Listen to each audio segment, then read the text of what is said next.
దాదాపు ఒక 6 నెలల నుంచి విరామం లేకుండా నేను సంచరిస్తూ 100కు పైన దత్త మందిరాలను ఈసారి తిరగడం జరిగింది.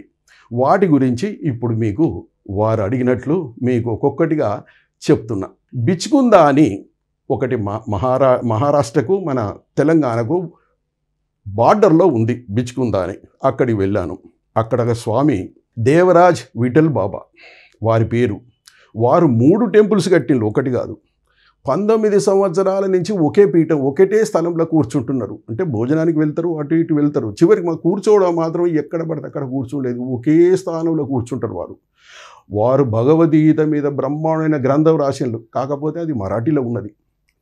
అక్కడ దత్తాత్రేయ మందిరం ఉన్నది. వీరిదంతా నవనాథుల సాంప్రదాయం అక్కడ. సో నవనాథులు ఉన్నారు, తర్వాత గజానన్ మహారాజు ఉన్నారు, దత్తాత్రేయ స్వామి విగ్రహం ఉంది, తర్వాత చిన్నది మందిరం అంటే విశాలంగానే ఉంది, కానీ పార్కింగ్ ప్లేస్ ఎక్కువ పెట్టిండు. నేను అడిగాను, స్వామీజీ మందిరం చిన్నగా ఉన్నది, ఇంకా ఎక్కువ కట్టొచ్చు కదా, మరి మీరు పార్కింగ్ ప్లేస్ ఎక్కువ పెట్టారు ఏమిటి అని అడుగుతా అన్నారు. అయ్యా, వచ్చి దర్శనం చేసుకొని పోతారు, వచ్చే వాళ్ళంతా ఈ రోజుల్లో కార్లల్లో వస్తుంటారు, కార్లు పెట్టడానికి ఇబ్బంది అవుతుంది, ఎక్కడో ఉంటే కష్టం, అందుకొరకు కార్ల కొరకు పెద్ద విశాలం స్థలం ఇచ్చిన అన్నాడు. ఆ తర్వాత దర్శనం చేసుకున్న తర్వాత వారిని నేను ఎక్కడికి వెళ్ళినో అక్కడ స్వామీజీని రిక్వెస్ట్ చేసి ఒక 2-5 నిమిషాలు ఇంటర్వ్యూ చేసేది. వాళ్ళు అనుమతిస్తే ఫోటోలు కూడా తీసుకున్నాను. ఇవన్నీ కూడా రాబోయే గ్రంథంలో ఫొటోస్ ఉంటాయి. వారితో ఇవన్నీ కూడా ఏర్పాటు చేసడం జరిగింది.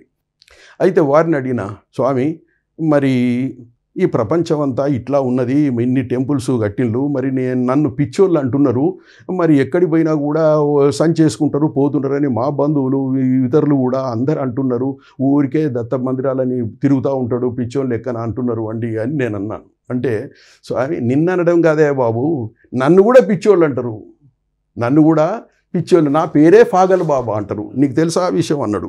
అని చెప్పి అది నిజం వద్దామని ఫాగల్ బాబా కార్డు ఇచ్చాడు. ఆయన దాంట్లో కొట్టిండు ఫాగల్నాథ్ బాబా అని చూడండి.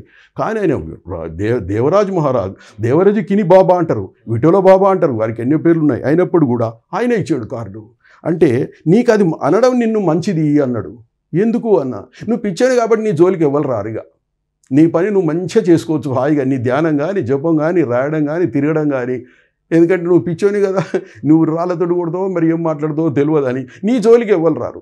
అట్లనే నాయన నన్నే అంటారు, ఈ ప్రపంచం ఇట్లా ఉన్నది, అది మనకే మంచిది అన్నాడు. అన్న తర్వాత మరి స్వామి ఎందుకు ఇట్లా అవుతుంది, అంత పోలీస్ స్టేషన్లు ఎక్కువైతున్నాయి, తర్వాత పోతే ఇది మన కోర్టులు ఎక్కువైతున్నాయి, అంతా గందరగోళాలు ఎక్కువైతుంది ఏమిటి అంటే, నీకు అట్లా కనపడుతున్నది, నాకు కనిపించడం లేదు అన్నాడు. ఎందుకు అన్న, కలియుగం పోయింది సత్యయుగం వచ్చింది అన్నారు. అట్లెట్లా అంటే నువ్వు హైదరాబాద్ నుంచి ఇక్కడికి వచ్చినావా, డైరెక్ట్ నీకు తెలియదన్నావా, ఎక్కడికో పోయినావా, 20 కిలోమీటర్లు పోయి ఎత్తుకుంటూ వచ్చిందన్నావా, మరి నా దగ్గరికి ఇటువంటిలో వస్తాను, నాకు ఎవరు మూర్ఖులు కనిపిస్తలేరు. తర్వాత ఎన్ని పుస్తకాలు వస్తాయి, మంచి పవిత్ర గ్రంథాలు రాస్తున్నారు మీకు, ఆ పుస్తకాలు వస్తున్నాయి కదా, ఎన్నో గుళ్ళు అప్పటికిప్పుడు తేడా చూడు, ఎన్నో మందిరాలు జరుగుతూ ఉన్నాయి, మందిరాలలో అనేకమైన భక్తులు ఉన్నారు. ఇది మరి మంచిదా కాదా నాయన, అది దృష్టిలోపమే కానీ సృష్టిలోపం కాదు, యద్భావం తద్భవతి అన్నారు.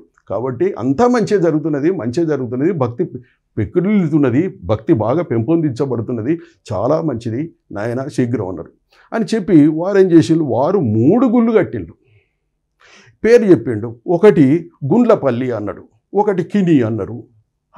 సరే వెళ్తానన్నాను. ఇంకోటి కామారెడ్డి దగ్గర ఒకటి చెప్పిండు.